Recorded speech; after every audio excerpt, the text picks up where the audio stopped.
Hi everyone. Oh, it's another Saturday. It's Saturday It's the end of the month. and the end of an era. No, I'm just kidding. That's No. the end of Yeah, right. This year can't end soon enough. right. Yeah, but it's Uh yeah, we're at the end of September. I can't believe it. So yeah, next up is October, but I think we're taking October 31st. It's gonna be interesting because Yeah.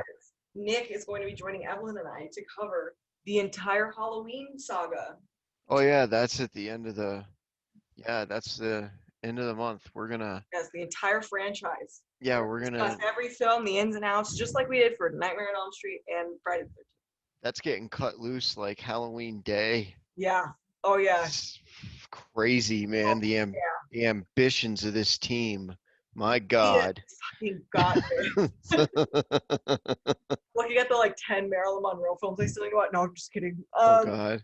I mean, all of them have come out by now, so I just made that joke I and know. let it slip that I It happens. just It let it slip happens. that we pre-record. Anyway, Well, yeah, how yeah. has school been, Nick? Is it? It's so weird not having to like snow by now.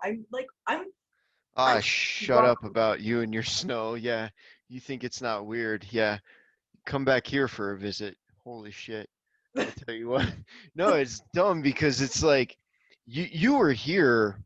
You were here when we had that freakish thing about like a year and a half ago, almost 2 years ago, that bomb cyclone thing. Oh yeah, yeah, That yeah. it was just nuts. And Especially the first few days. if you remember, like the day before, the temperature was like damn near in the 90s. Like it was so warm.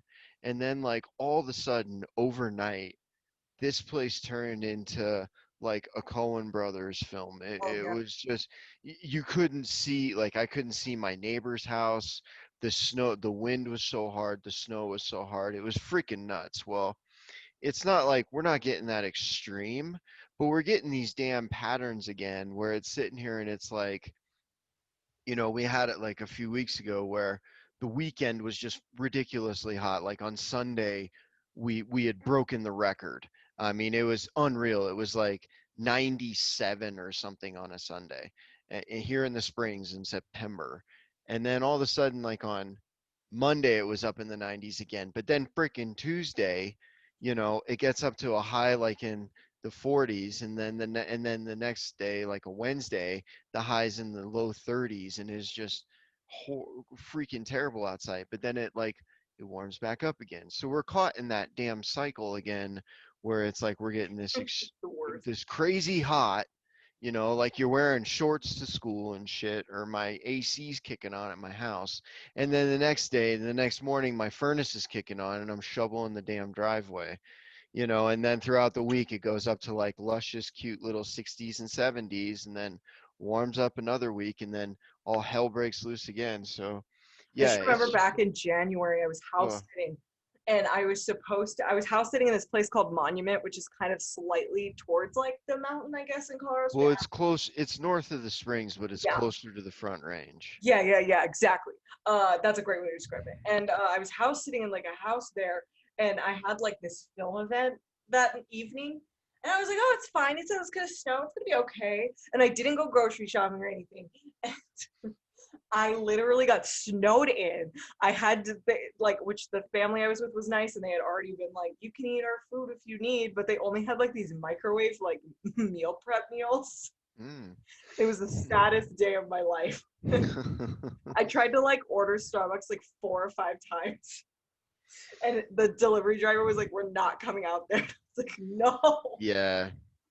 And so that's where we're at. Like we're going through that cycle of it. And it's like it's crazy because I don't know, I have like I love when you have instructors that are very weather conscious Yeah. and are always ahead of the game. Like every time I'm in school, I love it when I hear from my instructors beforehand and they're like, "Hey, it's not looking like it's going to be great tomorrow.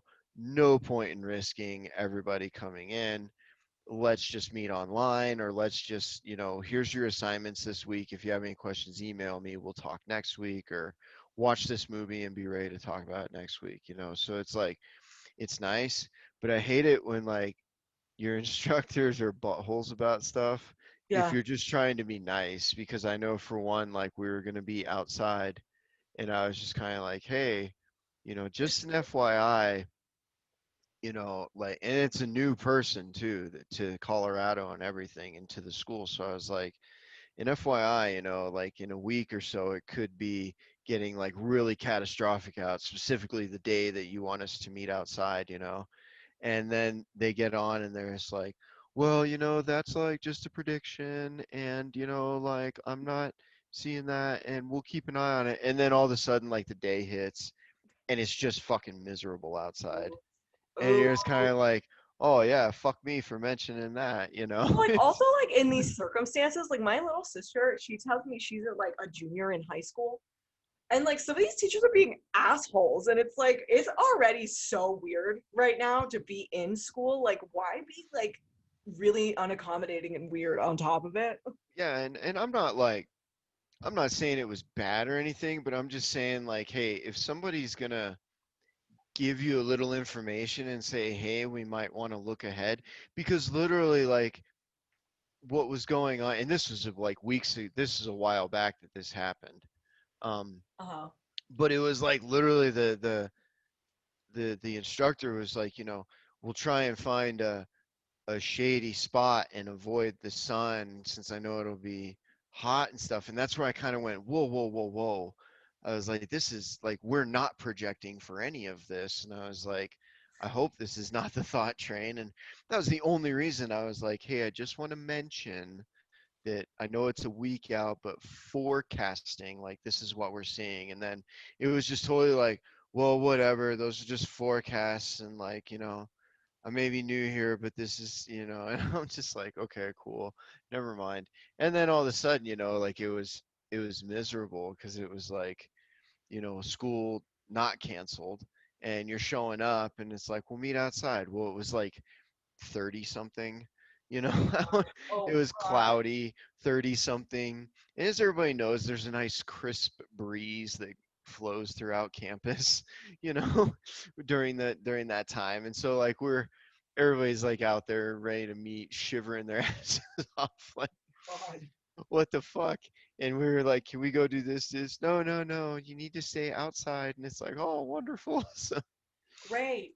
yeah, it was funny. So I mean, it's just kind of like, there's stuff like that, but I mean, a lot of classes, it's just so every week is different, because you like I said, I have one class that'll meet up once a month. Otherwise, it's online stuff, that online curriculum that we do, and Oh then I yeah. have like two classes that are like, you need to be you're always there. It's never called off or online. And then I have another one that kind of does the same thing, where it's some weeks are online, some weeks are in person. So it's crazy. And I mean, any meetings that you would normally have in an office with somebody, it's all done over Teams now. So, I mean, and hey, that's that's, which isn't so bad, because then like, I can do it from home and I don't have to have a mask on. Um, so it's nice to be able to communicate that way, because if you're in somebody's office, you both have to have masks on. I'm also And a very even, visual person, so I struggle with like the like so I would prefer definitely the Zoom meetings because then I'd be able to yeah. see the other person's like Yeah, because it's tough. I mean, even being a TA and talking to people like all this. before and after class and on breaks and stuff, it's like you're both sitting there talking to each other in mass, and it's just such a pain in the ass. Whereas if you can just get at home and get on Teams with somebody and have the mask off and just be able to talk to them, it's so much nicer. Just because, yeah, talking with masks sucks. But if everybody keeps wearing them, it'll be the sooner we can take them off. Oh, It's and like we're living in a meta film. that's tea. It's like just wear Hmm. them, Judy. We are. Wear 'em, I said Judy. This. We're in this postmodern meta paradox right now. Honestly, that's what it fucking feels like. Yeah, It's a but lot. yeah, I can't wait for the meta films about.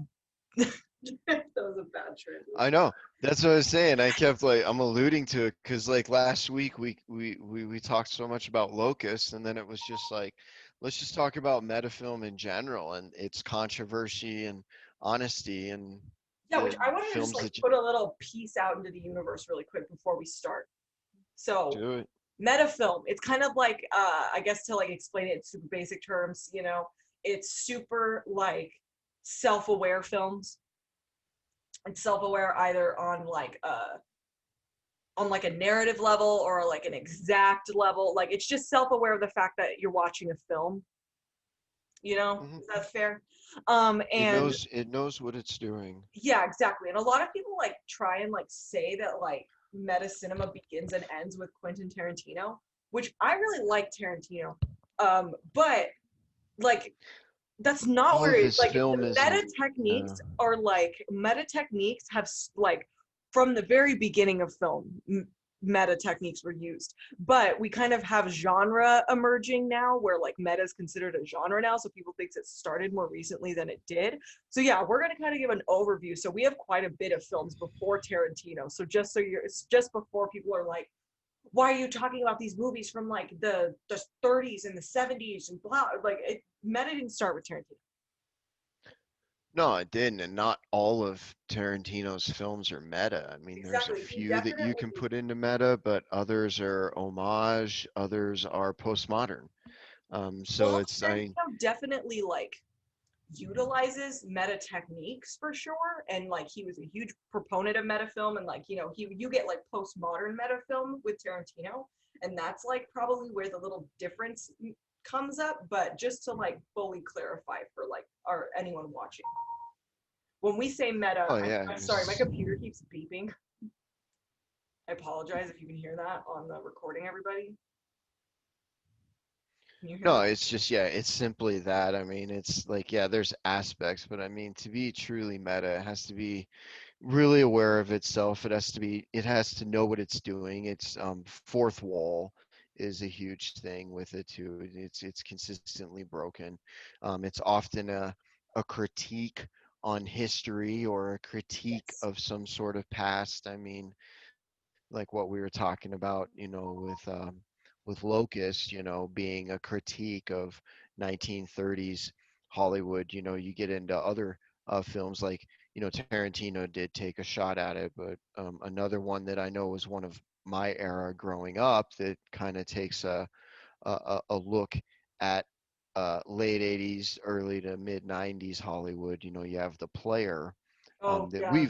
we've talked about that one in the past, but just as Locust was critical of what was going on in 1930s Hollywood, The Player was critical about what was going on in early to mid 90s Hollywood, and even taking it to the point of if you make money for this town, you can get away with anything, Sorry, even I'm late. murder. Traffic was a bitch.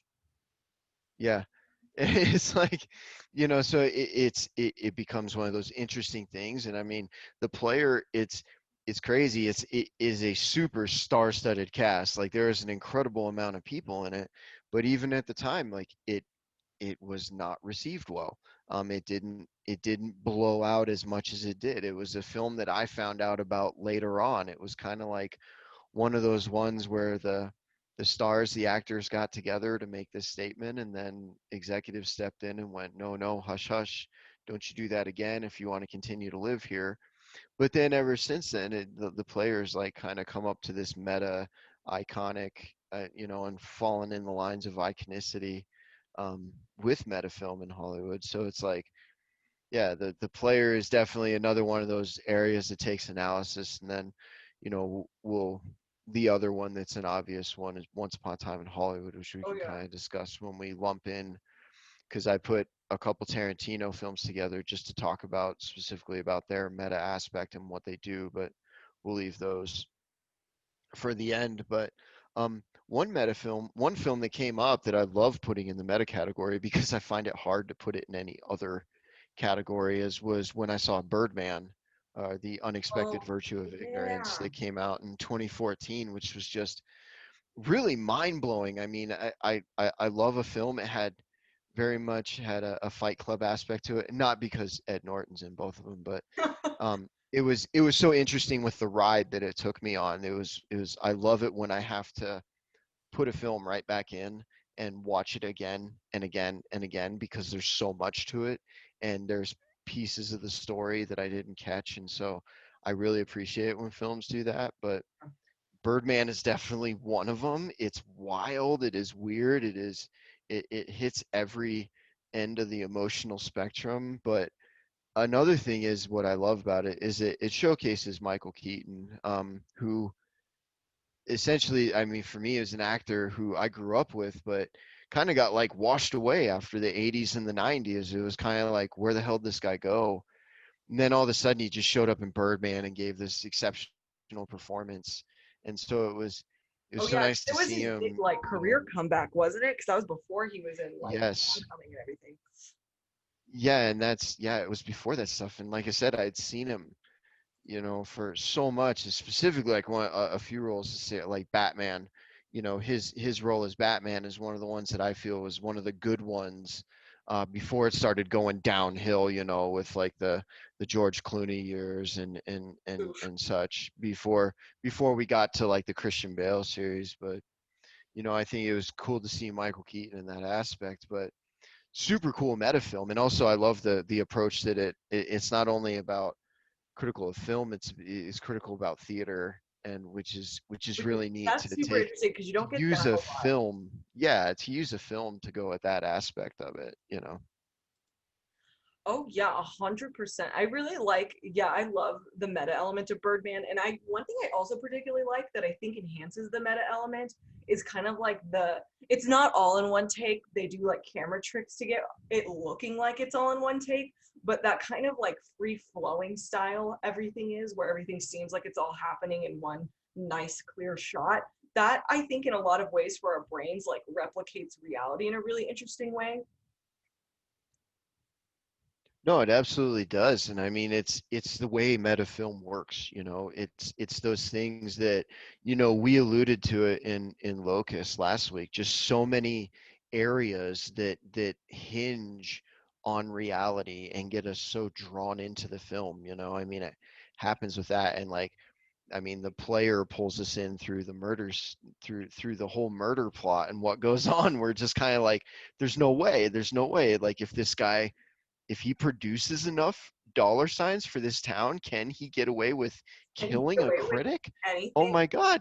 And then in Birdman, it's like you said, we get to the theater side. With the cutting and the editing, the masterful editing that's done in it, we get this free floating space. We get this area where we can just the mise en scène is just put together so well that it draws us in on such a perceptual level, that you can feel it. And when you can feel a film, specifically when it's a meta film, like it's doing its job, you know. But Oh then yeah. like and then I had to point out like one of my another one this is another film. It's a critique on Hollywood. It's a critique on westerns. It's a beautiful critique on racism, and it's Blazing Saddles. Yes. That does not. I love it. I mean, I know as we go on for reasons whatever, the film becomes like I hate that it's hard to digest for some, and that's like where I would Well, I encourage think a lot people of to people try don't realize to that it, read it was a into it. black writer.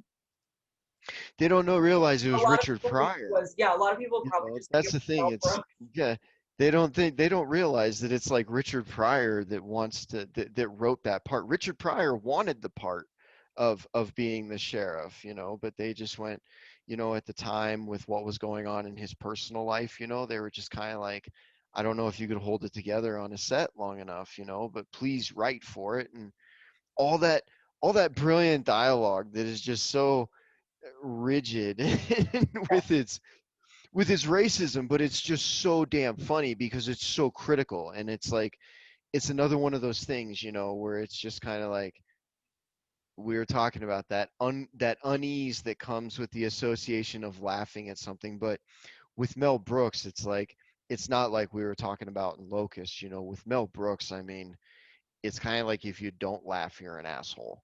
That's true. you know just because it's so there. So and we know the artist, we know so deeply about the film, the writers, and what went on. But it's funny, but it's like you know, if if you're gonna laugh at something like Deadpool, then why the hell are you not gonna laugh at Blazing Saddles? You know, I'm because already I not mean, fully laughing at Dead, Deadpool, but I Dead, love Blazing Saddles. yeah, Deadpool is just a funny critique on action films, you know, because it's like I think we get so lost in like the Marvel universe or whatever it is and all this stuff that Deadpool is amusing to me just because it's like it's nice to have a meta critique of the superhero films, but at the same time, like I think that uh I dare to say that like some of it is like poorly written. With I Deadpool. don't know. Yeah. That's no exact. I'd agree. I think it's kind of No, edgelord I'm humor. I'm just yeah, I think there's some jokes in there where you're kind of just like, what is this fucking scary movie 7, Oh my you god. know? Yeah, I you know, I think it's just like it's just that kind of like edgelord humor help, that help like me out works here. for a Help me out couple. with this. Yeah, it's that like edgelord humor where it's kind of like dude bro humor, which like I can do well with for like a couple jokes here or there, or There like you a go. joke There you being a go. part of like an overarching film. But when that's like the entire film, it just kind of like it's like it feels like repetitive Yeah. There you go. That's a very good point. Is it is just that's how I think of it. It's just kind of like that. It's the fart joke, dude, bro. Kind of stuff, you know, where you're just kind of like, where to me it becomes annoying. It lacks creativity and just becomes annoying.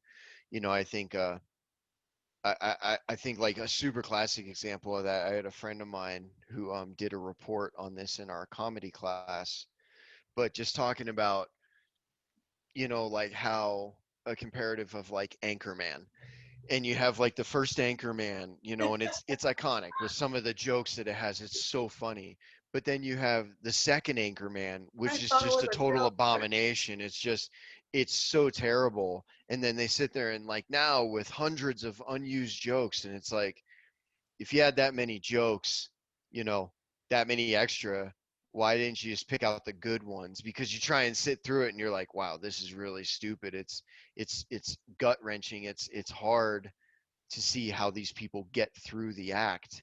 You know, just give us the good stuff and shut up other times, you know. But it was just one of Shut those your things where mouth. you're just like, yeah, it's just so epic. So it's like I had that happen with Deadpool. Like there were some parts of it where I'm just kind of like, that is fucking funny. Like that is genuinely good comedy there. But then there's other times where I'm just kind of like, okay, guys, you're stretching it out. This is boring, not really funny. What idiot stick in their right mind let you continue with this cut, you know? And it got to that, you know, which yeah, it is what it is. But No, another one, I agree with you. and then here's one I had to ask you about. Like this one kind of floats on like postmodern and meta, but Fight Club, like where does it does that Yeah, I consider it I like know I know there's a lot of schools of thought that are just like postmodern, but then there's some that consider it has the meta aspects. well, So I think where that does it fall for you? I'm gonna be honest here. I don't. Well, I think it definitely is both. I don't think. I think meta. I think they're the same thing.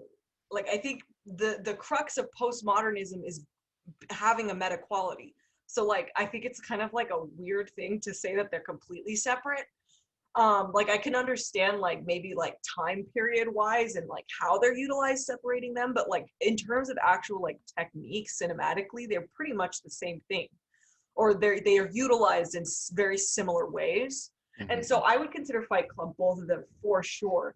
And I mean the meta element of the film, like obviously being like this whole idea that you don't realize like the film is self-aware about both characters being the same person, Hmm. but you don't as an audience don't realize that until later on. Like that's being meta in how it's playing with cinematic technique and how we generally so it's self-aware as to how we interact with stories that are being told to us, and it utilizes that to tell us stories in a new way, Hmm.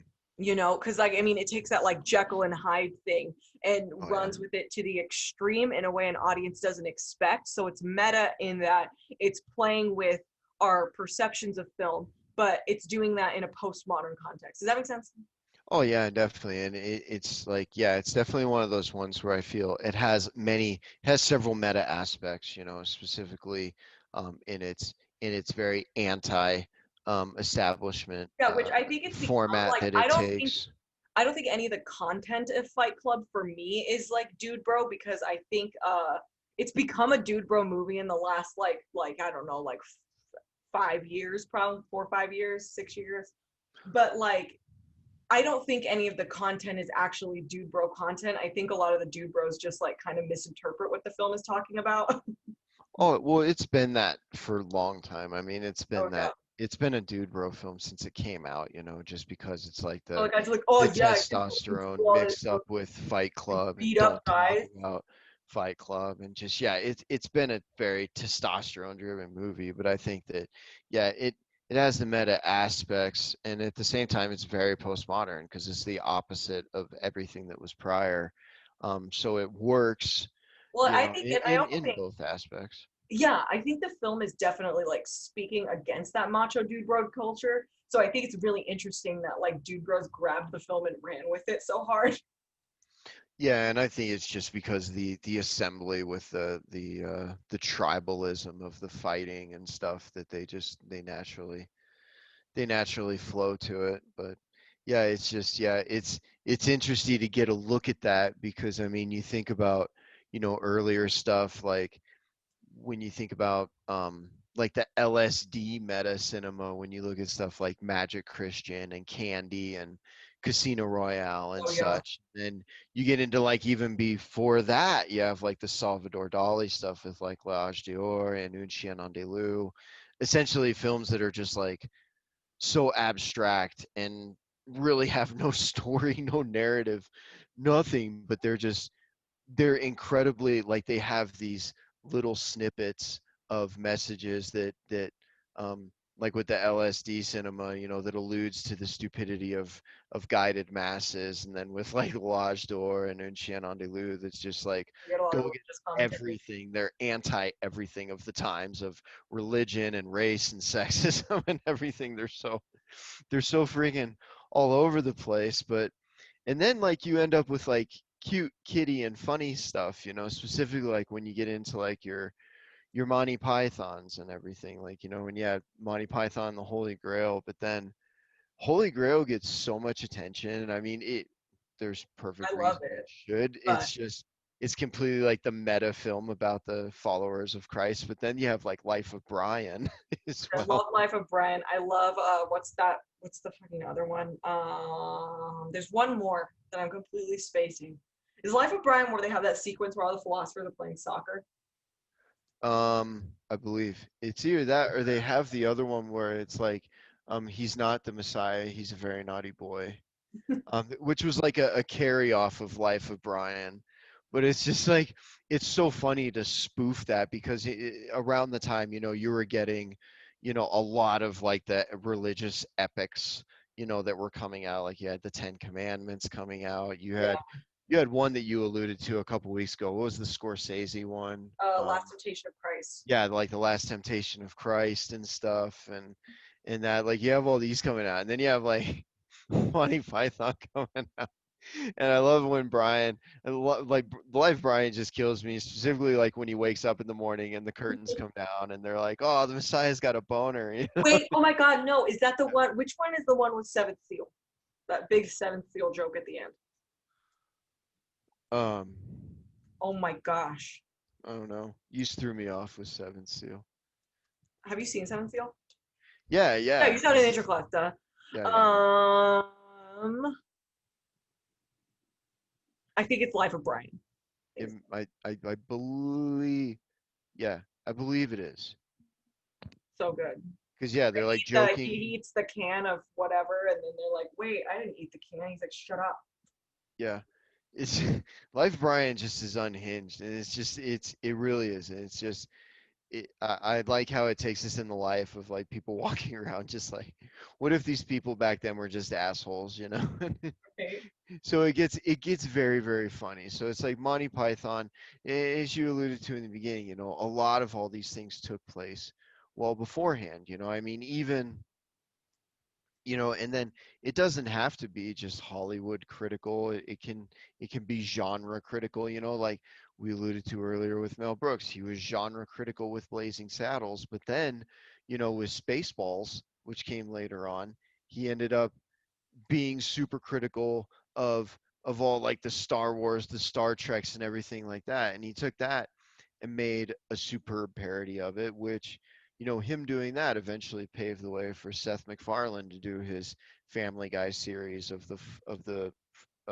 episodes 4, 5, and 6. Which like that's Of the thing I want to point out super quick because like as like I see meta film like become more and more of a utilized like cinematic technique, it's very interesting because I think a lot of people automatically associate meta film with a film inherently being good, Mhm. and so they don't like take a lot of the nuance that makes meta film work.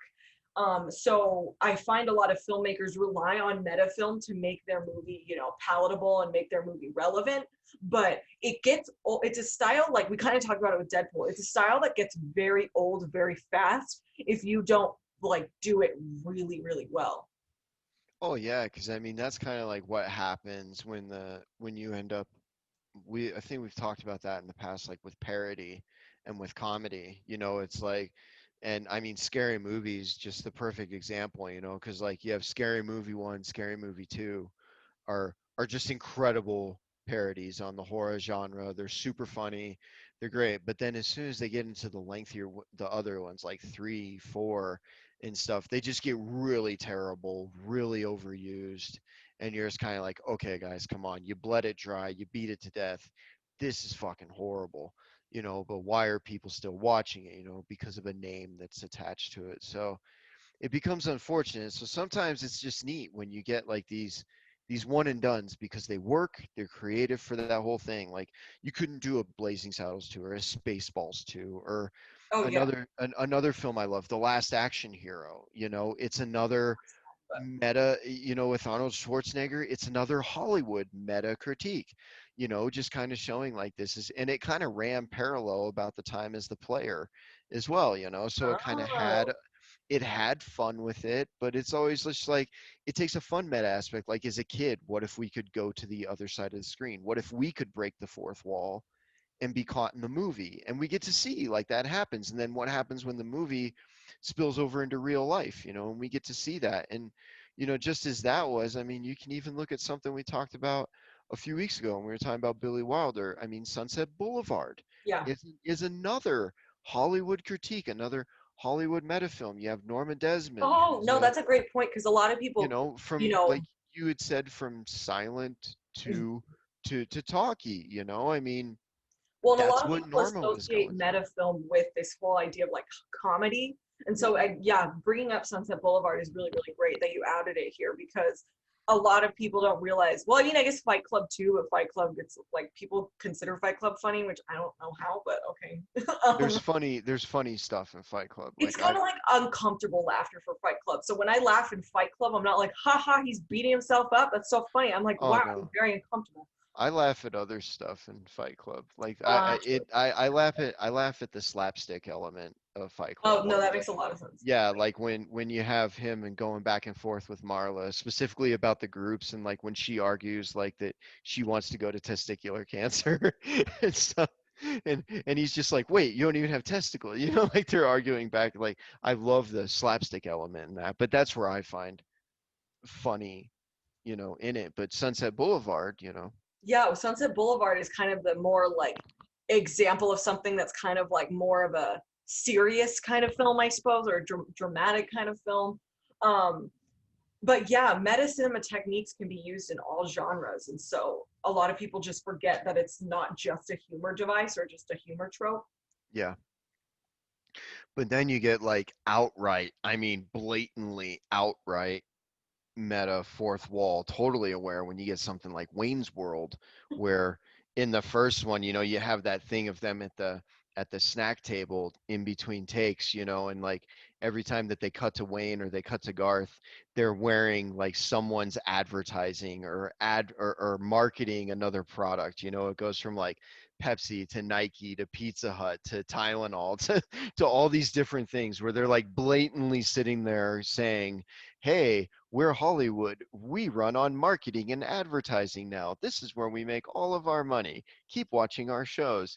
So it gets to like that super outlandish, off the wall meta aspect where they're literally getting paid and talking shit about the people that are paying them, just to show how absurd advertising at that time had become just so overwhelming and so overpowering and trying to get its fingers into anything. Because if you remember, like during the mid 90s into the late 90s, advertising and film just went over. I mean, you had films that were shameless about what they did and advertising like a fast food chain or a soft drink or a athletic brand. It just became utterly and completely shameless. I mean, there's so many films we could talk about from like the mid to late 90s that just they would make um like fast food chains or soft drinks or athletic gear part of their narrative. Like it was Uh, that injected into film. It oh was yeah. oozing. It was just oozing with marketing that you're just like,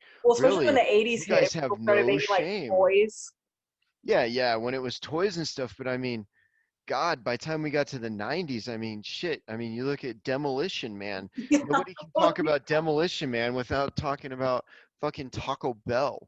I yeah. mean, there's movies, there's like, you can't talk about like Back to the Future without talking about Pepsi Cola. It's like, it's just so disgusting. I mean, there's movies you can't, and Pizza Hut too. You can't even talk about, I mean, you start to think about the marketing wars that took place and how they just injected themselves in movie. How sick, how fucked up is that advertising becomes the narrative in film?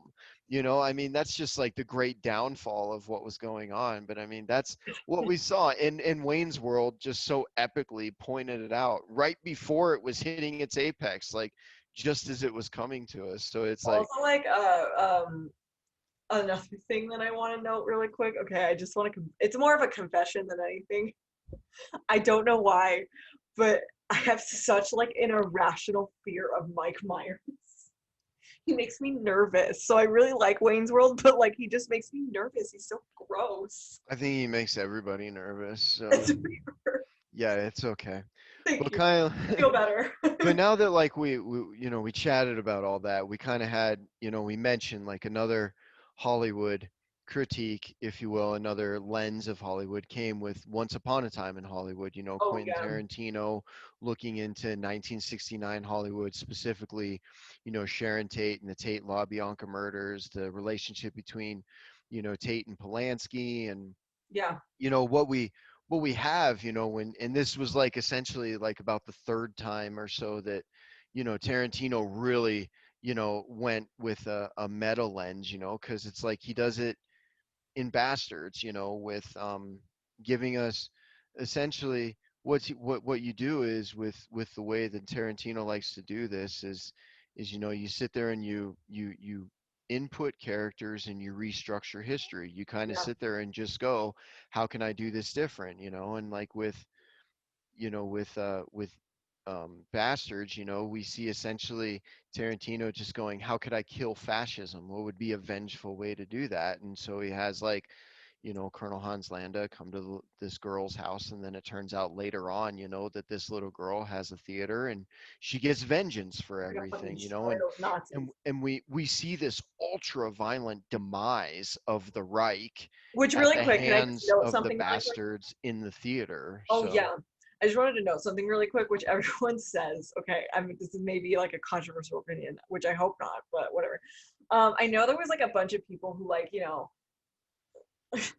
they were always like, it's just so interesting watching because you're laughing, but you realize you're doing the same thing as those Nazis did. You're just laughing at Nazis. I'm like, bitch, I'm gonna laugh all day at Nazis getting fucking axed down by Eli Roth in a burning movie theater. well, I think it's They're just Nazis. it's one of those, but I mean, see, it's one of those things though where you have to, and what I love how Tarantino does this is that you have to create a story that makes you hate this evil T. more than you already did. That's And a so very good point. going into it, you already, like, we all of us, we have a vile hatred of the Third Reich and Hitler and everything they stood for. But Yeah. we have to sit there and go, okay, I can't just start the film and just go, hey, we're going to kill Hitler. It doesn't work that way. You have to you have to have something attached to it, something that makes our heart just really bleed and just go, Yeah. I want to see this person. Because you can't have an ultra violent death without creating animosity first, without creating a strong, deep animosity and hatred toward the person you're going to carry He this. does a great job doing that with And Hans Landa. But the you have to ironic thing do is it. that the character he sets that up with doesn't actually die. He gets yoded. His forehead gets. Well, no, and it's not. I mean, Londa's just a piece. Londa's just the one that sets it in motion because Really, I consider him the as the more characters, the antagonistic Nazi that's built up throughout the well, narrative. no, The others that's what rely he. on your prior knowledge.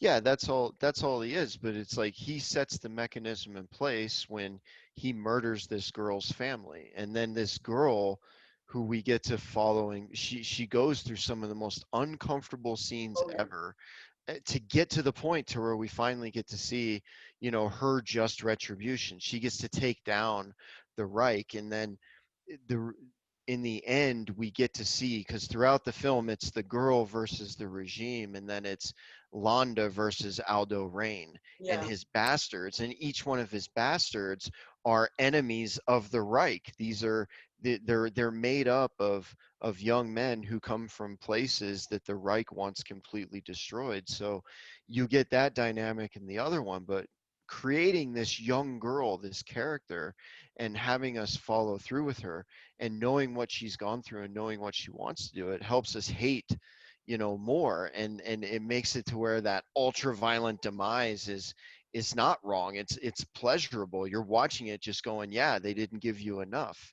Oh And yeah. so with that, it's essentially, what we get again in Django Unchained, and he takes it on now, taking on racism, and it's Yeah, but it's really quick before we move incredible. on to Django, the point I'm trying to make more is that it's not like Tarantino sets up this really interesting meta film in that we're not watching the people who were taken advantage of by Nazism and like laughing at them. You know what I mean? Tarantino goes straight for the worst people and uses that as like this nice pseudo like I mean you see it in Once Upon a Time in Hollywood too, where like um anyone ready for fried sauerkraut, and then he gets them all with the flamethrower. You get that kind of same nice effect with Inglourious Bastards, where like you say, we have the irredeemable Nazis that we're looking at. We're not looking at the like people who were taken advantage of by Hitler's propaganda, which is part of the meta postmodernism of it. Yeah, I mean But that's into Django, what you were saying. yeah, I mean, literally that. Yeah, because in Once Upon a Time, that's just an homage. That scene that Rick Dalton has mowing down Oh the yeah. Nazi commanders. It's just an homage to Well, it's an Bastards, homage and slash. it's cool how they It's they not only they shoot bastards, it but just like. right too, because Mhm. it's payback for, because essentially, the what the Third Reich did, they cooked Jewish people essentially, and so the way they come into the shot using the frame of the stairwell to make the Nazis look like they're on a grill, and then just coming over and blasting them with a flamethrower. It's a way to sit there and remind them, like, just how evil these people were. It's kind of like, it's weird. It's like an evil appetizer, I guess, before you start breaking into um, the Mansons and stuff. Yeah, But and that's what makes Tarantino so great. He takes like Inglorious Bastards and Once Upon a Time in Hollywood, and I mean even that like that so that '60s thing he's like homaging in Once Upon a Time in Hollywood. It's like one part Inglorious Bastards, but also one part this like exploitation genre that came up during the '60s. And so Tarantino is a masterful like meta film and postmodern filmmaker because he's just so well versed in film overall, like to a degree that I don't think a lot of people understand. But yes, Inglorious Bastards. Or but no, yeah, and Django. My bad. yeah, but he had carried it. He did the same thing in Django Oh yeah. as well, by taking a man who is enslaved and freeing him by a guy named Dr. King Schultz, which is always interesting. But you have a person who, just sees no color. He just sees good and evil, and he doesn't see Django as evil and brings him along. But the the impact we get from it is through the character he creates with Django's wife, and what goes on with her, and what we weave through it, and what she has to go through, and how she has to suffer, makes us much more upset. So when it comes to the harvesting of these racists and the death of all these people, we don't mind it. We giggle, actually. We laugh at how some of them die, like Miss Martha or whatever, Oh my God, when she when gets she walks in and gets shot and just murdered. explodes out of the room. You're just like, you laugh at it, you feel good about it, but it's one of those things where you sit there and just go, hey, what if down in the South, there was a renegade who did this, much like he did with Bastards. What if we just had this group and we have this young woman? Now what if we have, a guy whose race isn't a thing to him? We have him free a slave. They go renegade. There's a woman involved. They want to get this woman back. All hell breaks loose and a bunch of racists die. It's just kind of like, oh, I mean, even Quentin Tarantino in the film plays a racist, and he explodes. Yeah. I mean, he literally explodes in the film. So it's like, it's a cool way to blow it apart. But I mean, we get it again, and Once Upon a Time in Hollywood, like it's crafty. It's so craftily done. I know a lot of controversy is around a couple issues on it. One has to do with Bruce Lee, and the other controversy has to do with Margot Robbie. And I I can talk don't about get the I Margot don't Robbie one, the Bruce Lee one. His daughter thought it was disrespectful, and I'm gonna trust his daughter. and I just the thing is I argue against her, and a couple. Are you there? 1 second, Nick.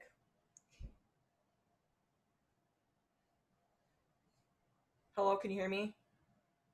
Hello, can you hear me? Yeah, I can hear you. Nick there. Okay, cool. My computer screen just like I had to retouch the little plug. So could you start from Bruce Lee's daughter and how you feel? Oh yeah, sure. Are you gonna clap? Whenever you're. Oh yeah, no, it's good. Okay, go for it.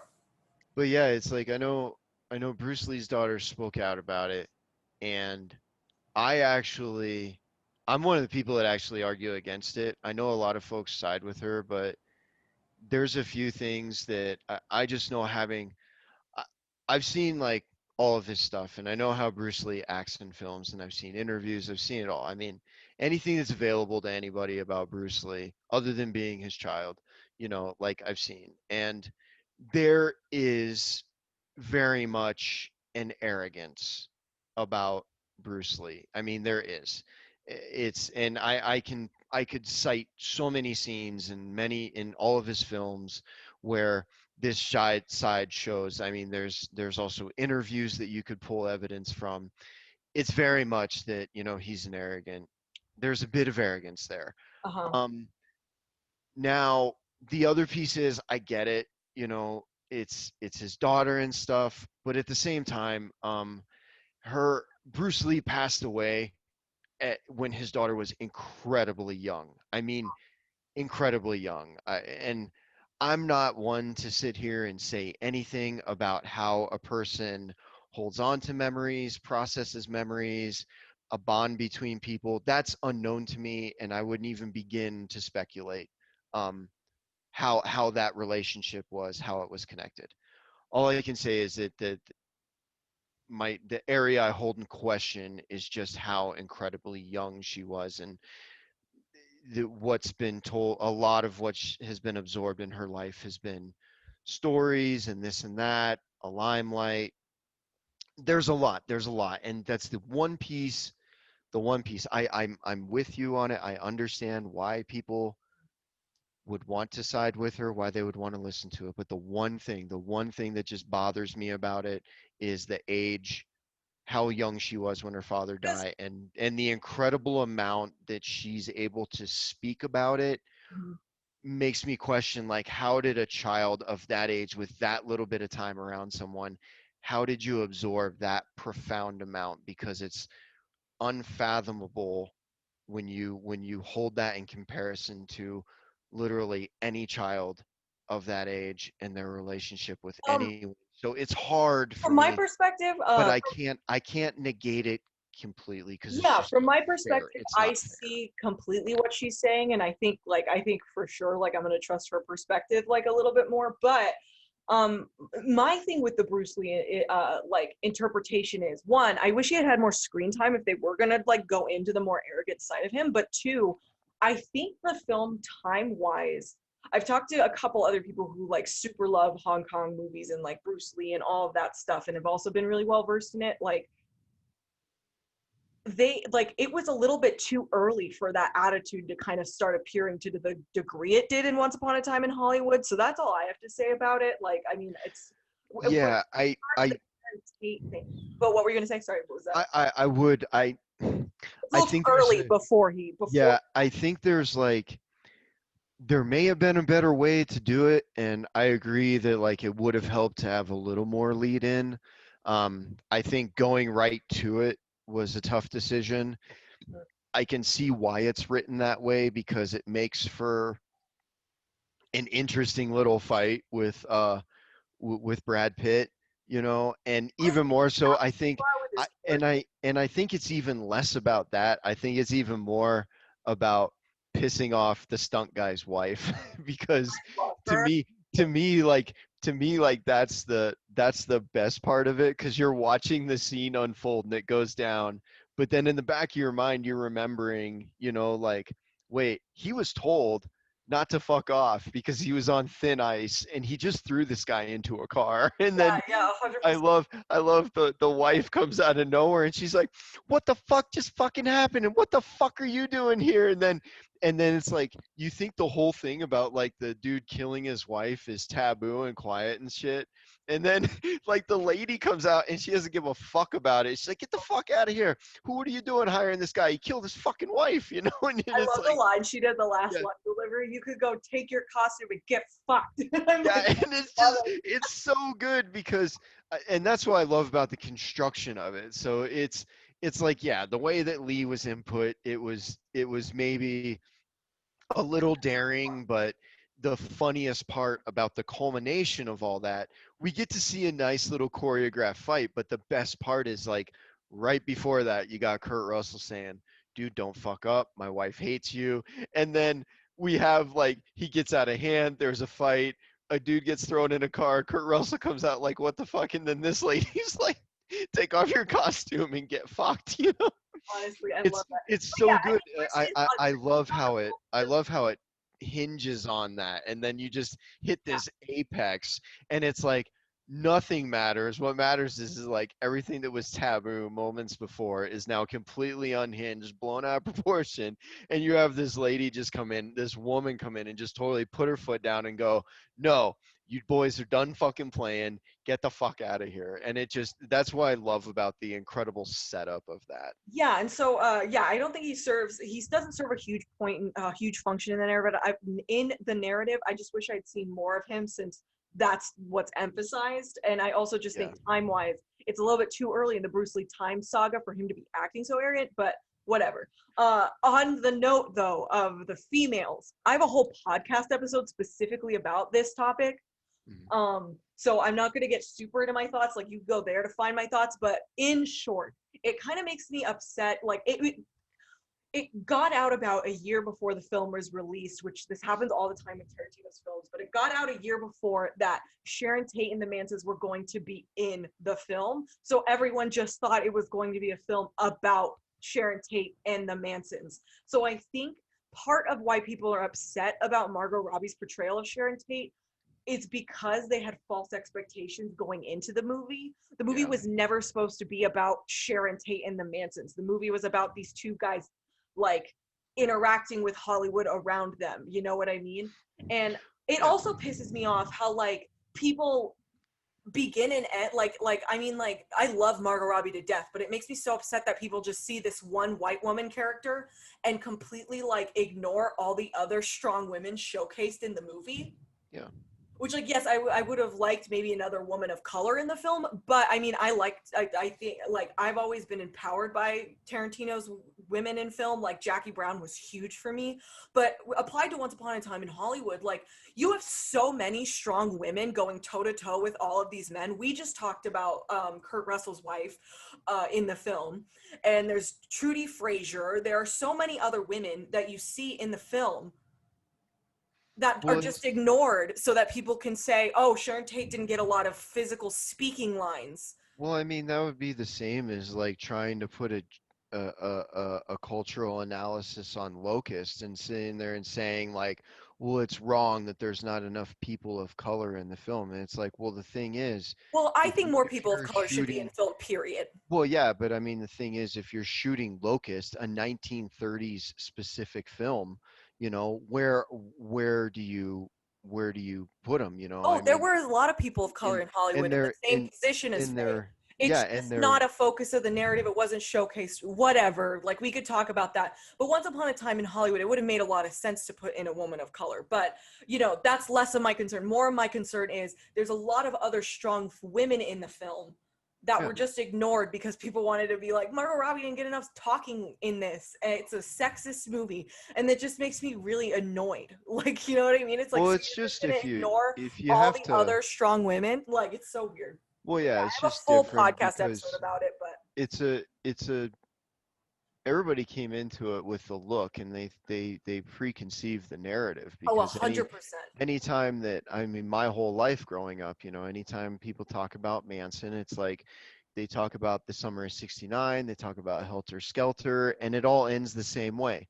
Tate LaBianca family, everybody dead. Yeah. Simple as that. So it's like, to meta aspect it, I mean, to change, to make the critique on it, you have to sit there and you put in these characters, you Well, throw yeah, in they're these like guys, once upon a time in you put Hollywood. them right next to the house where the stuff took place. You Yeah. have all these super interesting, edgy interactions between Brad Pitt and the Manson family, with Leo DiCaprio and the Mansons. You have, with Tex and with the women and stuff, like, you have these super interesting, hard, edgy reactions. And then it ends, with, like, them not killing Tate LaBianca, them getting ultra violently murdered themselves, which is the point. So I mean, if anybody came into it thinking like, I'm going to be told this story again, you're dead wrong, and shame Well, on you Tarantino for does a coming great into it job. that way. It doesn't work that way. We're killing psychopaths, just like we killed fascism, we killed racism. We're going to kill psychopaths now that took someone from us who is a talented young lady, who was just budding, just starting in Hollywood, and was tragically murdered. And even more so when she was almost like near 9 months pregnant with Roman Polanski's baby, Yeah. murdered. And so it's like, you have to put that to it. But I know for me, watching the Margot Robbie character, I enjoyed it. I loved getting to know her on a human level. I loved the meet cute that they set up for us with her when we find out she's just a pretty girl with big dreams and big glasses. My Watching favorite scene in the herself in the whole movie theater. is that Yeah, scene. when Honestly, she's it's in the beautiful. theater and she puts those big glasses on and she's just wondering, I love going into the theater where she's like, that's me. I'm in the movie. And they And they're treat so her fucking mean to they her. treat her I know they're mean to her at first, and then they treat her like a star. They're like, well, right this way, ma'am. And they walk her in, and it's her little premiere, Mhm. and she sits in there and dons the big glasses, and she's all smiles. And like, when the people cheer and clap and giggle, she becomes the little girl. She's beside herself. She really enjoys it. And I love that attachment that we get to her, because it's a humanity that no one before had sought out. It was pretty much like, beautiful girl, wife of a director, gets murdered while pregnant. And that was the narrative for so long. But now there's a humanity attached to this woman, and we get walked through a swell meet cute, and we love this girl with big dreams and big glasses, who giggles and is appreciative of the little things. And we love that so much that when that ultra violent demise comes, when we got DiCaprio finally snapping, and then these guys just like murdering and kicking the shit out of the Manson family, it's so enjoyable, and it gives us a second to smile. So whoever Well, wants to shit and on Tarantino, Margot for it can get fucked. well, to Just like translate to like also like kind of like take us out, but also to kind of go off of that too. Tarantino does this he has such an interesting relationship to history, because like you have Once Upon a Time in Hollywood, which it's once upon a time, it's a storybook kind of thing, and that's perhaps yes. the biggest way to do a meta film. This is revisionist history. This is how it might have been if these Yep. circumstances were different. Once upon a But time. within that, you have so many great details. Like the book she's picking up is Tess of the D'Urbervilles, which was the movie Polanski was going to make, but then he Yep. made Macbeth instead. Yeah. And then you have like the actual footage of the film being shown. You have so many great Yeah, it's little called vignettes that you get yeah, to see. Wrecking Crew. That's so wonderful. And that's the thing about Tarantino's films that I really appreciate. I appreciate how he's aware that he's writing revisionist history. He's not trying to like tell you that this is exactly how it was like. Yep. So that's the story. If you people want to do meta film, Yeah. learn how to write, don't be a dick, Yeah, no, that's but have fun with history. Because that's why meta film. It's controversy in history, but literally they're just films that don't give a fuck if you like them or not. 100%. Well, thank you guys. Easy enough. That was another Saturday. Yep, in the books. We'll see you in October. Books for what are we doing first in October We're again? going to talk about remakes, actually, like The Good, Oh the yeah. Bad, and the Bludgeon. So it was good that we brought up, We're talking about bad remakes or good remakes as we'll well. talk about good ones, bad ones, and ones that were just like, why'd you have to go fuck up a good thing, you bastards? Psycho. No, I'm just Yeah, kidding. yeah, that'll probably be one of them. Okay, everybody. Well, bye. Take care of each other. See ya.